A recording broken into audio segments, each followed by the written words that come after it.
Bismillahirrahmanirrahim. Assalamualaikum warahmatullahi wabarakatuh. A'udzu billahi minasy syaithanir rajim. Bismillahirrahmanirrahim. Alhamdulillahi rabbil alamin. Wassalatu wassalamu ala sayyidina Muhammadin afdaliz zakirin wa sayyidish syakirin wa imamil mursalin wa khatamin nabiyyin wa ala alihi wa ashabihi wa man salaka tariqahum ila yaumiddin. Amma ba'd. Faqala rabbi shrah li sadri wa yassir li amri wahlul 'uqdatam min lisani yafqahu qawli. Wa qala Allah ta'ala fil Qur'anil Karim wa huwa asdaqul qailin. A'udzu billahi minasy syaithanir rajim. Bismillahirrahmanirrahim.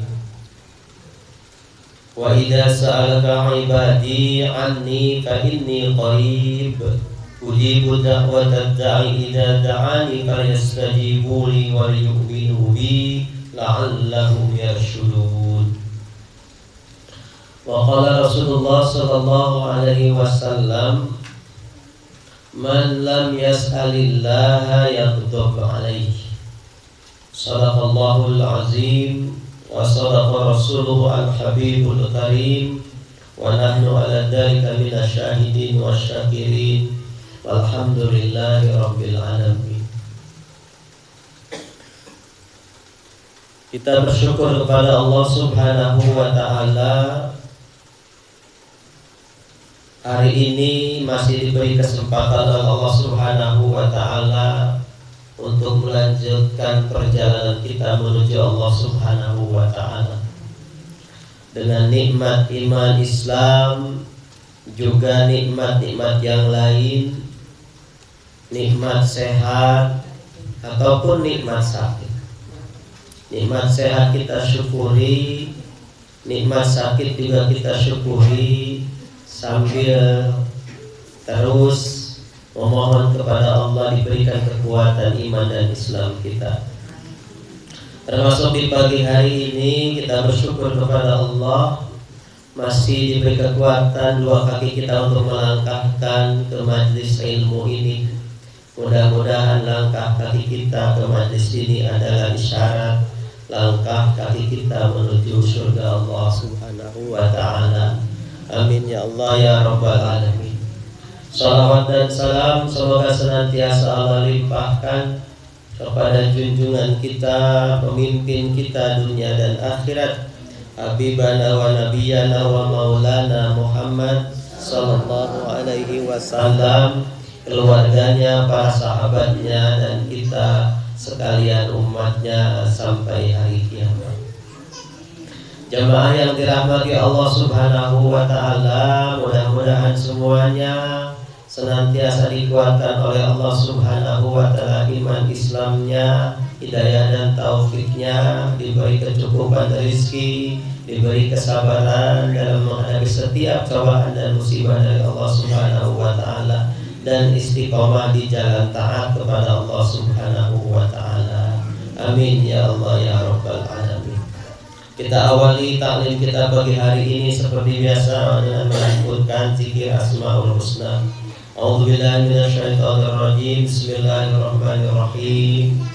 Ya Allah ya Rahman ya Rahim ya Malik ya Quddus ya Salam ya Mu'min ya Muhaimin ya Aziz ya Jabbar ya Mutakabbir ya Khaliq ya Bari ya Musawwir ya Ghaffar ya Qahhar ya Wahhab ya Razzaq ya Fatah ya Alim ya Qabir Ya Basir, Ya Khafid, Ya Rafi',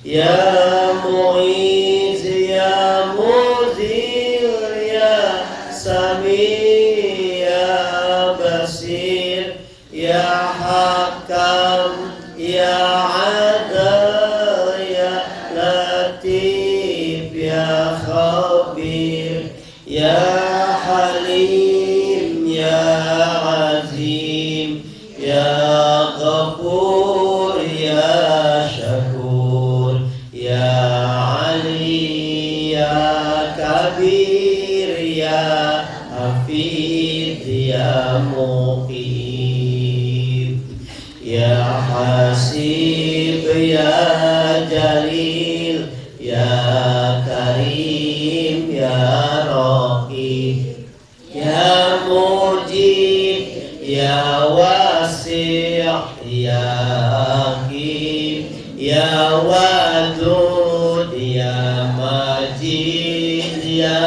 Ba'is, Ya Syahid, Ya Haq, Ya Wakil, Ya Qawi, Ya Matin, Ya Wali, Ya Hamid, Ya Musi, Ya Mubdi, Ya Mu'id, Ya Muhyi, Ya Mumit, Ya Hayyu, Ya Qayyum, Ya Wajid, Ya Majid, Ya Wahid, Ya Ahad, Ya Samad, Ya Qadir, Ya Muqtadir, Ya Muqaddim, Ya Muakhir, Awal, Ya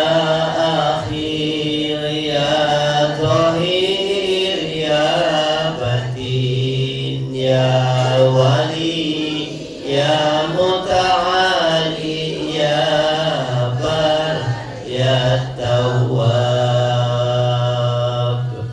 Ya Muntaqim, Ya Afu, Ya Ra'uf, Ya Malikal Mulki, Ya Dzal Jalali wal Ikram, Ya Muqsit, Ya Jami, Ya Ghani, Ya Mughni, Ya Mani', Ya Dar, Ya Nafi', Ya Nur, Ya Hadi, Ya Badi, Ya Baqi, Ya Waris, Ya Rashid, Ya Sabur, Ya Allah, Ya Allah,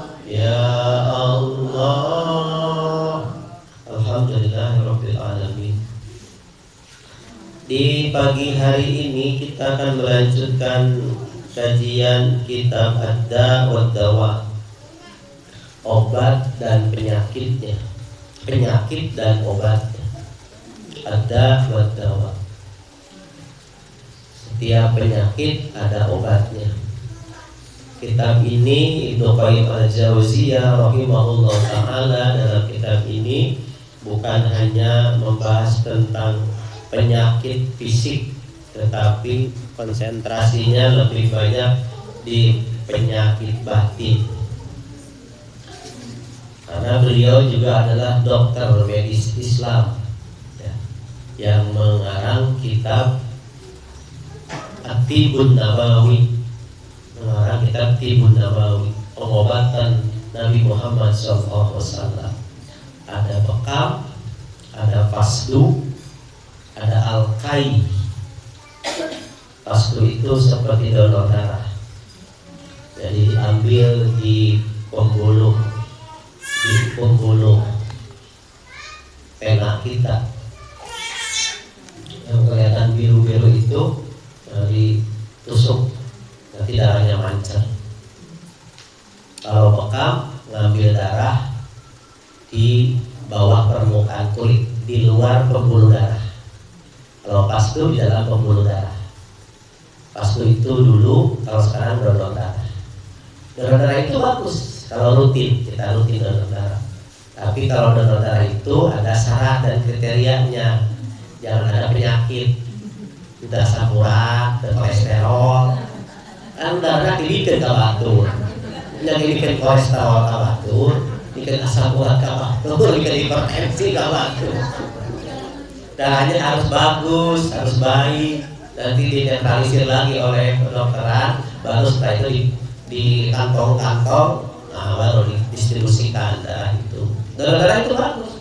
Nah, pastu tidak mengindahkan penyakit apa yang diderita pasien. Karena apa? Darahnya dibuang. Ambil sini, buang 300 cc maksimal. 300 cc buang darah. Nanti ada yang mengental putih-putih segala macam bentuk gitu. Bentuk darah yang gitu, dipastu. Gitu. Kalau alkain itu pengobatan yang kurang disukai oleh Nabi karena ada dampak negatif. Saya bilang kemarin, alkain itu sebagian ulama menyamakan dengan kemoterapi. Jadi pakai tegangan panas tertentu untuk menghilangkan penyakit. Pakai besi dulu. Misalkan kita di sini, besinya dibakar. Besinya dibakar dulu sampai merah, baru gitu. Jadi ada cacat di sini bekasnya. Tapi sekarang ada teori baru. Saya pernah ngikutin pelatihan alkai yang metodenya metode masih bisa dilakukan dengan minim dampak negatifnya. Itu ditaki, di besi panas, tempelin gitu. Cuma tetap saja itu terapi yang kurang disukai oleh Rasulullah SAW. Artinya kalau tidak terpaksa-paksa banget mah jangan gitu. Yang paling sering adalah al-hijamah, bekam gitu. Nah kemarin ada bekam gratis massal di sekolah. Sambil ada acara sekolah koperasi, ada buka bekam gratis. Bekam itu pengobatan yang disukai oleh Nabi dan aturannya lebih rinci. Sebulan 3 hari, bulan Hijriah, dianjurkan tanggal 17, 19, 21, tanggal ganjil. Hari ini tanggal ganjil, tanggal 19, kalau tidak salah. Bulan masih ini. Hijriah, belum, baru 4 Safar ya. Nanti dilihat ininya, bulan Hijriah bukan bulan Masehi. Nah, Ibnu Qayyim al-Jauziyah ini yang nulis kitab ini juga mengarang kitab Tibbun Nabawi. Beliau menjelaskan tentang aspek-aspek kesehatan menurut Islam. Di antaranya makanan yang kurang hesek aja karena nih. Ulah ada jengkol, ayo ada jengkol. Ulah ada betul, ada beki. Tapi abdi. Di balik itu kemarin ada penyakit laki-laki, pembasaran prostat. Pembasaran prostat, susah pipis, itu penyakit orang tua. Orang usia 50 tahun ke atas itu pasti dapat pembesaran prostat. Maksimal itu 30 cc, 30 mili lah ya, yang besarnya ya. Itu lebih dari 30 itu harus diwaspadai. Saya kemarin dapat angka 56, kata dokter harus waspada. Makanya kalau buah kain kecil harus ngeden, gitu. Harus ngeden, keluar diabetes, gitu. Harus tuntas, kita rasa tuntas, gitu. Itu penyakit laki-laki. Jadi setiap kita usia 40 tahun ke atas itu sudah mulai warning sesuai dengan Imam Al-Qurtubi, ya, warning lonceng kematian itu beriringan dengan salah satu penyebab kondisi penyerta kita meninggal, yang ternyata sakit. Itu kondisi penyerta ya. Yang menyertai kita meninggal itu sebabnya ajal datang, tapi penyerta saat ajal datang itulah gitu. Penyakit rata-rata itu. Jarang orang sehat mati mendadak itu, jarang. Ada sih, tapi jarang. Kayak teman si Maldi, Pak Mitro, itu meninggal saat tidur. Pada saat tidur, pas seperti awal terakhir dibangun sama istrinya, nggak bangun lagi, udah meninggal. Gak ada yang tahu meninggalnya. Itu orang baik, orang soleh, saya saksinya. Gitu awal-awal. Jadi beliau nggak sakit, nggak ngurus sakit. 3 bulan, 4 bulan, mungkin setahun sebelumnya nggak pernah sakit parah beliau, selalu sehat badannya. Itu guru, mungkin salah satu guru paling cerdas di sekolah, karena dia matematikanya keren banget. Matematika, IPA-nya keren banget. Kalau lomba matematika pasti paling cepat dia menghitung. Oh, itu luar biasa. Nah, tapi meninggal dalam kondisi yang tidak sakit. Tapi rata-rata kita meninggal dalam kondisi yang ada penyertanya. Rata-rata yang secara umum sakit. Makanya salah satu tanda-tanda datangnya kematian adalah sakit. Lonceng itu, ya, utusan malakatul maut, utusan kabar. Kita sakit mulai siap-siap. Karena orang yang ketika kering turun masih ya, terasa diingetan gitu maksudnya.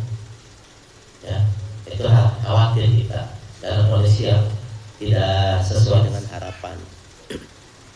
Nah, Ibnu Qayyim al-Jauziyah memberikan panduan-panduan itu, ya, di kitabnya At-Tibbun Nabawi yang sudah banyak terjemahannya itu kitab itu. Selain kitab Ad-Dawa Dawa ini konsentrasinya banyak ke penyakit-penyakit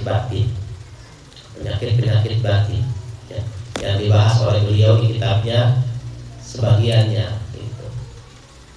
Kita masih membahas tentang doa, kaitan antara doa dengan takdir. Kata beliau dalam awal judul ini, hahuna su'alul masyhur, terdapat pertanyaan yang sangat terkenal kaitan dengan doa dan takdir. Apa pertanyaannya? Bahwa annal mad'u bih in kana qad qaddira lam yakun budda min wuqu'ihi da'a bihil abdu aw lam yad'u. Gitu. Ada pertanyaan, seandainya sesuatu bila sudah ditakdirkan oleh Allah untuk kita, ya, itu pasti akan terjadi, mau berdoa atau tidak pasti terjadi. Sesuatu nih sudah Allah takdirkan buat kita bahwa kita akan menjadi orang kaya, takdirnya.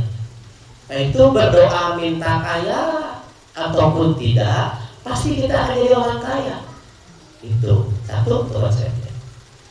Wa ilam yakun qad qaddira lam yaqo. Tapi apapun yang tidak Allah takdirkan untuk kita, sawa'an sa'alahul abdu am lam yas'alhu, tidak akan terjadi kepada kita, mau kita berdoa atau tidak. Mau berdoa tidak akan terjadi, tidak berdoa atau mau terjadi. Itu. Nah, pertanyaan itu betul apa tidak seperti itu pemahamannya itu. Artinya gini, kalaulah fazanna ta'ifatun sihata hada soal, sebagian besar umat menganggap sah doa ini, permasalahan ini, masalah ini dianggap sah-sah saja. Fatarokat doa, maka mereka meninggalkan berdoa. Lamun sudah ditakdirkan sama Allah, kita bakal kaya, itu. Ya untuk gak usah berdoa, nanti juga kaya. Gak usah. Buat apa berdoa? Kan sudah ditakdirkan. Yang tewe nanti juga terjadi. Kayak gitu. Waqalat la faidata fihi, karena berdoa itu tidak ada manfaatnya. Buat apa berdoa? Kan mau ditakdirkan sama Allah akan terjadi. Itu. Jadi usah berdoa minta sama Allah, mau pasti ditakdirkan sama Allah. Wa haula imma aqarati jahlihim wa dhalalihim mutanaqiduna. Pemahaman ini dalam fakta kehidupan bertentangan. Itu mutanaqidun, bertentangan karena kebodohan dan kesesatan orang yang memahami pemahaman seperti ini. Fa'inna tarda madhabihim yujibu ta'tila jami'il asbab wa yuqalu li ahadihim in kana syabu' wa rayu qad qudira laka qala buddha min wuqu'ihima. Sama seperti kalau ditakdirkan sama Allah kenyang, tidak usah makan, tidak usah, nanti juga kenyang. Kalau ditakdirkan bakal kenyang dengan minuman arroy, maka tidak usah minum, nanti juga bakal cukup dengan minuman. Itu. Jadi memutus antara sebab dan akibat. Itu. Sama seperti kita gini, kenapa makan? Supaya tidak lapar. Nanti kan lapar lagi. Iya. Untuk bisa makan juga lapar lagi. Jadi menutup antara sebab dan akibat, memisahkan antara sebab dan akibat. Nah, pendapat seperti ini artinya menimbulkan taktilul jamil asbab. Dia akan mengabaikan sebab. Dia tidak akan menyusuri sebab. Dia akan mengabaikan sebab. Karena semuanya ditakdirkan sama Allah. Seperti orang Jabariyah yang terpaksa digerakkan ke Allah semuanya. Orang mana buatnya ke Allah? Seperti ada imam salaf dulu yang ketika bertanya kepada seseorang yang mencuri itu, kenapa kamu mencuri? Allah yang menggerakkan aku mencuri, yang mentakdirkan aku mencuri itu Allah. Itu. Maka langsung ditampar tuh begitu. Kenapa kamu nampar aku? Allah yang menakdirkan aku menampar kamu. Nah, itu. Baru nggak ya? Ada hubungan sebab dan akibat. Artinya kita punya wilayah ikhtiari dan qadari. Dua. Kita punya wilayah qadari yang tidak bisa berbuat apa-apa, tapi kita juga punya wilayah ikhtiari, bisa ikhtiar. Mau mukmin, mau jadi mukmin apa mau jadi kafir, itu ikhtiari, bisa mikir kita dengan akal kita, bisa. Mau tetap Islam, mau murtad, itu pilihan ikhtiar.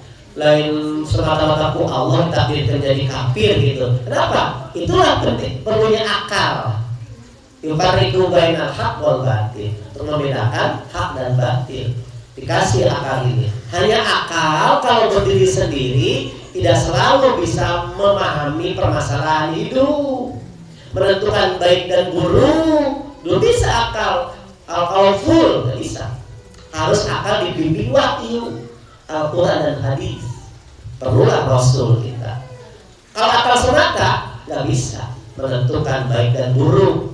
Akal ini nggak bisa menentukan Tuhan kita siapa.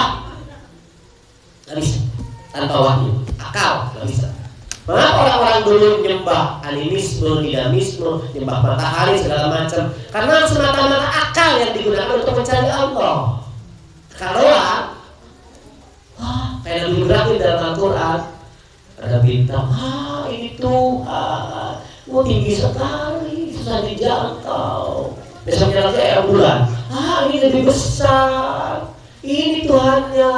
Pas pagi hari datang, siang hari matahari datang, ini Tuhan. Haza akbar, ini lebih besar dari yang dua kemarin.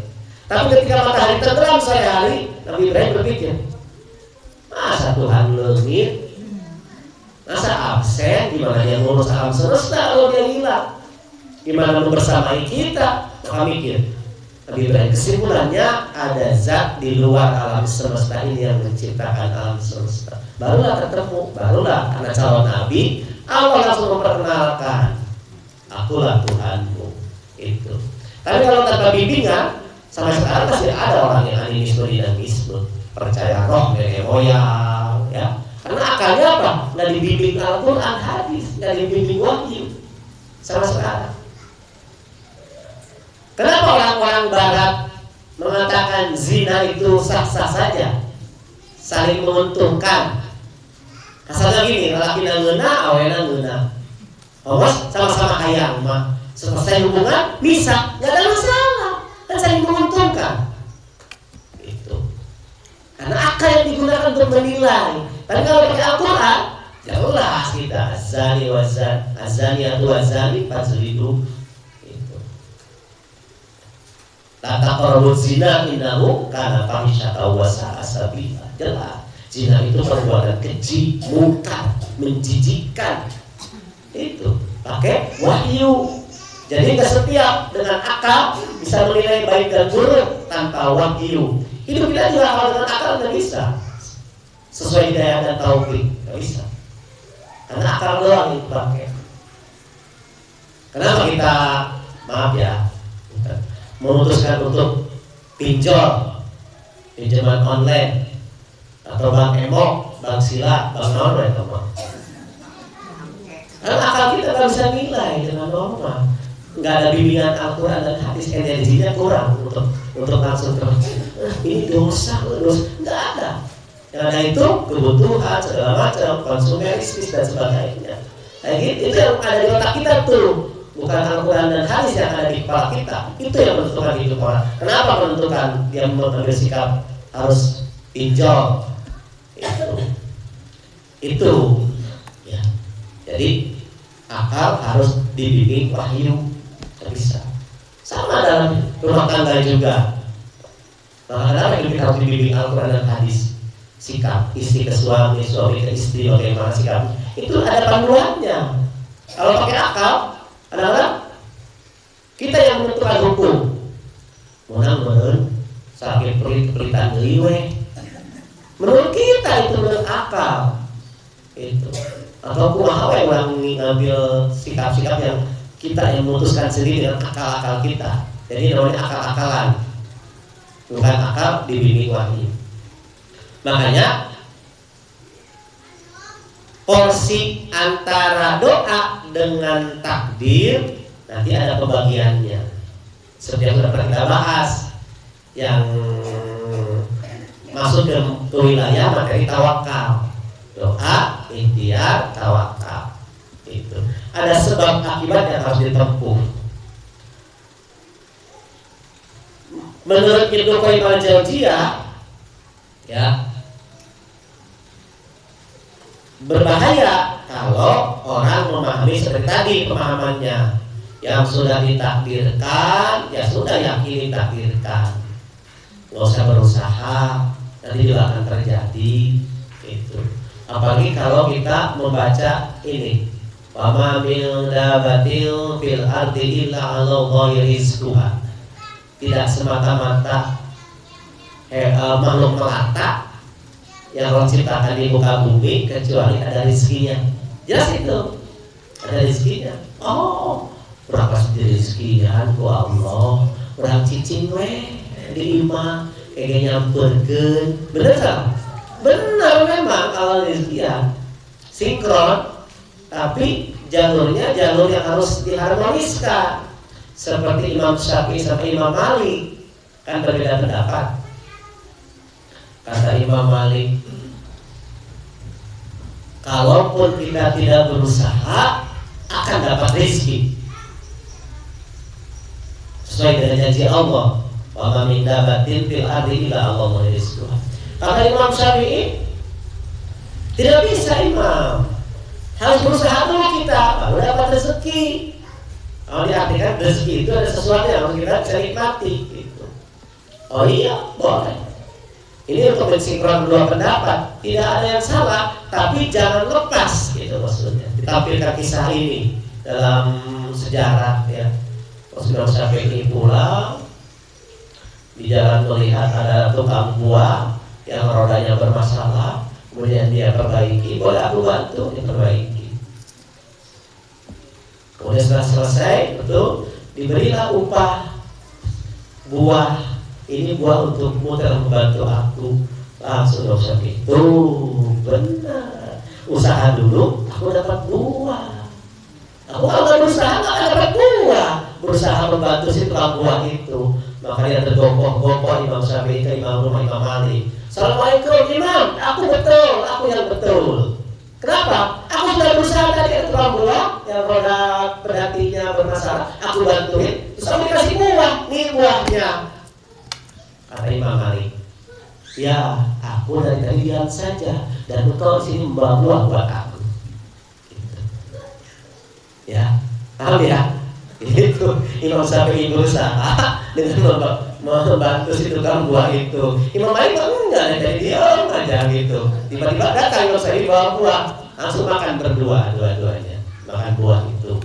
Versinya persis harmoniskan. Makanya sama dengan tawakal. Tawakal itu bukan berdoa saja, bukan menyerahkan semuanya kepada Allah Subhanahu wa Ta'ala, tapi tawakal itu seperti orang Arab yang bawa kuda atau keledai gitu. Kemudian ditanya sama Rasul, kamu kesini naik apa? Naik kuda ya Rasul. Sudah kamu ikat kudamu? Aku bertawakal. Tawakal tuh ya Rasul. Aku bertawakal ya Rasul. Kata Rasul apa? Salah. La ikil wa tatawakal. Ikatlah kudamu, tawakallah pada Allah. Ditanya kudana tawakal, tetap ayo maling, tak tawakal. Memang kesuruh leungit. Tapi lamun disimpan sisi jalan tadi talian, namanya tawakal. Lala ora, taledor, karena sama. Namun, gitu. Itu bisa nyalakan batu gitu maksudnya. Gitu. Ya, itu porsinya, Waktu kais watakaya sabatuhum. Ada orang yang merasa pintar, merasa cerdas. Wa qala al-istighalu bidu'a min babi ta'abbudil mahdi yusibullahu alaihi da'i. Doa itu adalah satu bagian dari ibadah murni, minta pahala kepada Allah. Doa itu adalah ibadah. Itu kita ibadah saja berdoa, jangan dikait-kaitkan dengan apapun, dengan keinginan kita. Min ghairi ayyakuna lahu ta'sirul fil matlub biwajhima. Dengan kondisi apapun tidak bisa dijadikan sandaran untuk kita minta, gitu maksudnya. Jadi doa itu doa saja, nggak usah ngerti arti, nggak usah dipikirin mintanya apa. Yang penting ibadah dapat pahala. Itu kata sebagian orang yang merasa pintar. Jadi doa itu ibadah seperti sholat, ibadah saja. Kita nggak usah mengkait-kaitkan doa dengan permohonan kita. Misalnya, ya Allah, aku ingin pergi umroh tapi nggak punya kemampuan. Nggak usah minta sama Allah, nggak usah kait-kaitkan. Kamu berdoa saja, tapi jangan berharap menjadi wasilah untuk mengabulkan permohonan. Lepaskan dari itu, dari akibat. Jadi doa tidak ada kaitannya dengan akibat. Itu. Ini yang satu kelompok. Walaupun indah ada mutakayyiz baina doa wa baina imsak. Bil qalbi wal lisan, sama dengan hati dengan lisan. Fitasir fi husulil matlub. Tidak ada pengaruhnya baik doa dengan hati dengan lisan untuk memenuhi keinginan dan harapan kita. Ya Allah, aku ingin punya anak sholih, jadikanlah anakku sholih. Itu tidak usah. Itu ini satu pemahaman. Jadi doa itu ibadah. Itu. Jadi hati-hati ya. Watibatu doa indahum bi tartibati syukur wala farq. Jadi ya seperti diam gitu. Kita jangan ketika berdoa diam untuk permintaan. Doa saja tapi tidak dikaitkan dengan apa keinginan kita. Doa itu ibadah. Jangan minta apa-apa. Jangan dikaitkan dengan akibat yang didapatkan. Ini pendapat yang keliru kata Ibnu Qayyim al-Jauziyah. Wa qalat qa'ifatun ukhra aqyasu min haula, adalah kelompok yang merasa lebih cerdas dari yang tadi.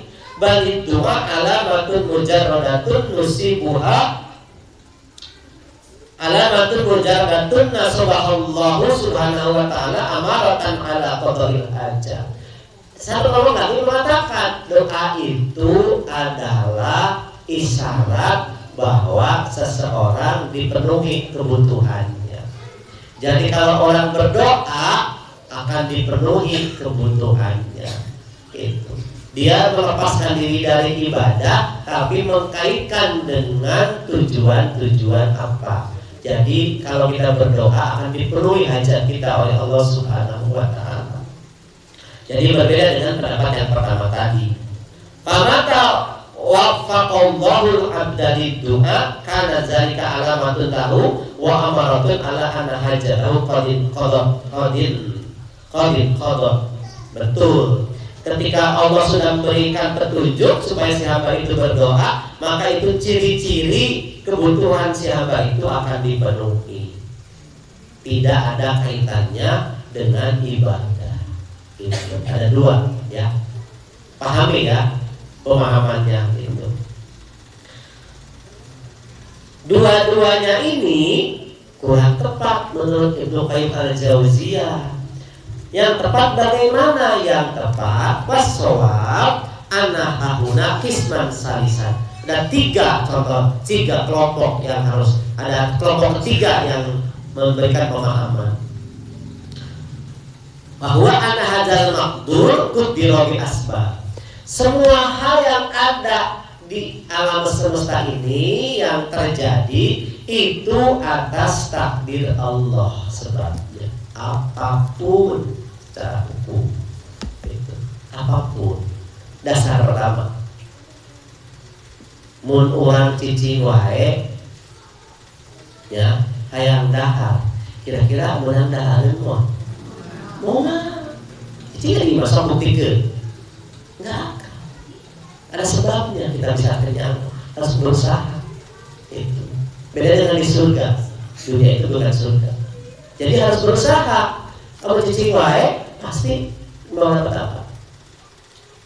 Makanya ada ikhtiar yang dilakukan, walaupun mungkin secara pemahaman susah gitu.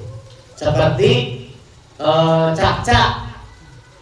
Cicak itu makanannya nyamuk, salah satunya rametuk, laron, warna serangga-serangga kecil. Sedangkan cicak tidak punya sayap, ya. Tapi jarang ya ada cicak tiba-tiba gerak pingsan ke dahar. Berubah bisa jatuh. Kalau dia lulus cicak pingsan ke dahar itu bisa jarang. Kalau tanpa ada sebab yang menyakiti dia gitu. Dia sudah dapat rezeki itu, walaupun objek rezekinya binatang bersayap yang susah sebenarnya. Udah dibalik, cak ayah jangan reungit nempel di tembok, tak boleh gampang. Jadi reungit nempel, tak gitu, cak gitu. Menurut akal orang, tapi nggak begitu, Allah ngaturnya. Allah ngaturnya dia begitu. Caknya nempel di dinding, tapi si reungitnya kekoyangan. Tapi pasti tetap ayah di sana. Tapi kan cak oke, ayah ikhtiar kakareapan dina dinding. Kayak gitu. Ayah lagi dari itu. Karena di dia. Benar enggak? Mau cicing wae, itu karaya panena. Eta karaya teh ikhtiar eta teh. Tapi cicing wae dia mau bisa. Cak bener-bener. Nah, sekecil apapun itu ikhtiar sama Allah. Nah, doa itu adalah salah satu sebab. Doa itu sebab memenuhi hajat kita. Bahkan Ibnu Qayyim menegaskan doa itu adalah salah satu sebab utama dari tercapainya hajat dan tujuan-tujuan kita. Jadi sudah disinkronkan pendapatnya ya, disinkronkan gitu. Wa min asbabihi ad-du'a. Salah satu sebabnya itu adalah doa. Lam yuqaddaru mujarradan an sababi. Tidak akan pernah lepas takdir itu dari doa-doa yang menjadi sebab terpenuhinya takdir itu. Itu. Amata atal abdu bisabab wa al maqdur. Ketika seorang hamba menepati sebabnya, maka takdir akan terjadi. Wa mata lam ya'ti bisabab intafal maqdur. Ketika dia tidak menyusuri jalur sebab, takdir tidak akan terjadi. Makanya ada dalam kitab tauhid itu ada, jadi Allah itu mentakdirkan sesuatu sifatnya mungkinul wujud. Mungkinul wujud. Contoh gini, pertanyaan dulu ketika dulu dari pesantren, Allah mampu ngasupkeun dunia karena jero endog? Mampu mah? Mampu. Terjadi mah? Moal. Secara hukum orang duniawi itu tidak mungkin, mustahil dunia ini masuk ke dalam telur. Allah itu akan mentakdirkan sesuatu yang sifatnya jaiz, mungkinul wujud, mungkin terjadinya. Makanya ketika keluar dari mungkinul wujud, hati-hati. Orang bisa ngapung tuh, tiba-tiba aja jelma bisa ngapung, cek and recheck latar belakangnya, akidahnya, segala macam. Mungkin tukang sihir, ibatuan kuci itu. Oh mungkin ulama, wali karena karomat misalkan, ya latar belakangnya. Dan itu tidak akan terjadi setiap waktu sesuai kebutuhan. Ulah ge wali, nabi ge tidak bisa pesen setiap saat, setiap waktu dipenuhi ku Allah. Tidak. Hanya sewaktu-waktu, spontan ketika mendesak dan berdoa kepada Allah, Allah penuhi, Allah kabul. Tapi tidak setiap saat, tidak setiap waktu dikabul oleh Allah Subhanahu wa taala. Jadi ada porsi ikhtiar, ada porsi berdoa. Nah, ya.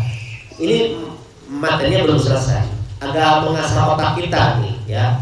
Mengasah otak kita supaya kita paham bahwa dalam hidup itu harus yang ditempuh satu, sebabnya susuri, ikhtiarnya jalani, kemudian minta kepada Allah apa yang kita inginkan dalam hidup. Dua-duanya ditempuh, jalur ikhtiar dan jalur doa serta tawakal kepada Allah Subhanahu wa taala. Kesimpulan sementara Ibnu Qayyim al-Jauziyah rahimahullah taala, hina izin doa min aqwal asbab. Seorang muslim harus meyakini doa itu adalah sebab terkuat dalam hidup. Makanya kalau orang selama cek, beres sholat orang ngadoana rutinitas terapa bacaan apa ngadoa kebutuhan. Cek. Mungkin sekarang seringnya tidak terkabul doa kita karena sebenarnya kita belum pernah berdoa sama Allah, belum pernah minta. Padahal doa itu sebab terkuat terpenuhinya keinginan kita. Sebab terkuat. Kalau si Nabi dulu minta umroh, minta haji, karena nggak punya kemampuan, minta kalau ya Allah takdirkan Nabi umroh, takdirkan Nabi haji, ya Allah. Terpernah si Nabi minta mobil. Gak pernah minta mobil. Kalau yang tadi kabur ke Allah, oke, sesuai sebab akibat, keluar garasi mana lagi, sesuai. Walaupun kalau kita minta bisa jadi dipenuhi ke Allah, minta. Tapi cek and recheck. Saya merasakan dulu hidup itu berjalan, tapi sebenarnya nggak pernah berdoa. Maksudnya berdoa sesuai keinginan kita.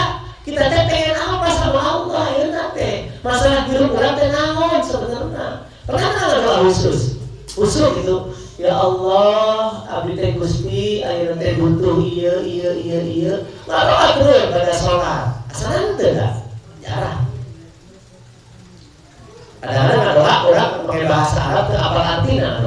tadi itu juga apa yang dibaca padahal nanti doa sesuai dengan kehayalan orang doa makanya doa bisa di bahasa Arab coba doa khusus bikin sorangan pakai bahasa Sunda pakai bahasa Indonesia supaya asup karena hati keinginan orang teh naon gitu ya coba orang jujur masing-masing berapa kali sehari orang doa ke Allah minta ke Allah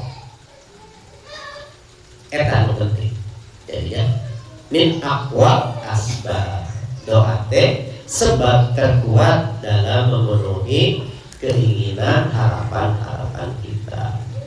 Fa'idha qudirahu al-mat'u bihi bidu'a lam yasiha ayyuqala la fa'idata bidu'a. Maka jangan ada di lisan tidak ada manfaat berdoa. Hilangkan kata-kata itu. Selama ini kita tidak merasakan manfaat dari doa, memang can maksimal ngadoana ka Allah. Mentana ka Allah, can nya can sungguh-sungguh. Makanya tuh Allah can dibere sesuai kahayang orang gitu. Alhamdulillahirabbil alamin. Mudah-mudahan materi ini bisa memberikan inspirasi khususnya kepada saya pribadi dan jamaah semuanya. Mudah-mudahan setelah ini kita punya energi untuk lebih sering laporan kepada Allah, minta kepada Allah. Man lam yas'alillah yaghdab alaihi. Siapa yang tidak pernah minta kepada Allah, Allah murka kepada orang itu. Yang benar dari Allah Subhanahu wa taala, yang salah dari saya pribadi, mudah-mudahan Allah Subhanahu wa taala mengampuni. Kita lanjutkan bulan yang akan datang. Kita minggu yang akan datang. Kita akhiri dengan doa kafaratul majlis. Subhanakallahumma bihamdika asyhadu an la ilaha illa anta astaghfiruka wa atubu ilaik. Billahi taufiq wal hidayah. Wassalamualaikum warahmatullahi wabarakatuh. Waalaikumsalam warahmatullahi wabarakatuh. Agak pusing ya kalau tidak menyimak dengan benar ya. Artinya